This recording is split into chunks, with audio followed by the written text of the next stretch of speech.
Sur le site de la halte routière de Saint-Angèle, on prépare déjà la venue du futur Sea Shack. Déjà établi dans le secteur de Pointe-du-Lac à Trois-Rivières, l'entreprise souhaite prendre de l'expansion sur la rive sud. Par contre, des résidents du secteur, inquiets, réclament un changement d'emplacement.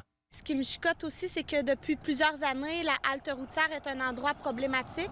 On a plusieurs problèmes dus à l'achalandage. Rose Duchesneau, comme une centaine d'autres résidents, ne remet pas en question les bienfaits d'un tel commerce, mais craint principalement pour la quiétude du secteur et la propreté des lieux. Les déchets sur la plage, c'est beaucoup une problématique depuis quelques années.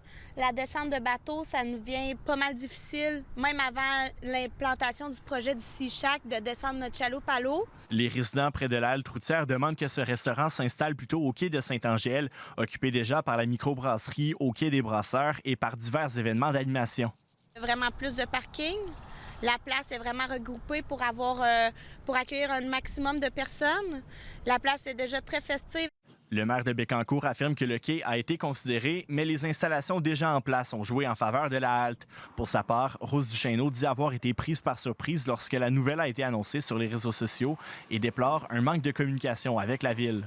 On en a quand même parlé pendant les séances du conseil et sans nommer le Sea Shack, par contre, là, on nommait un commerce. Donc, on aurait peut-être dû le nommer là, d'entrée de jeu, mais on n'a rien voulu cacher. Là. Le Sea Shack est connu pour attirer les adeptes de fruits de mer, mais aussi pour ses rassemblements festifs. Pascal Blondin souhaite rassurer, affirmant que le modèle sera différent. Il n'y aura pas de musique, il n'y aura pas de boisson non plus, c'est réglementé avec les heures, donc ça devrait fermer à 8 heures le soir.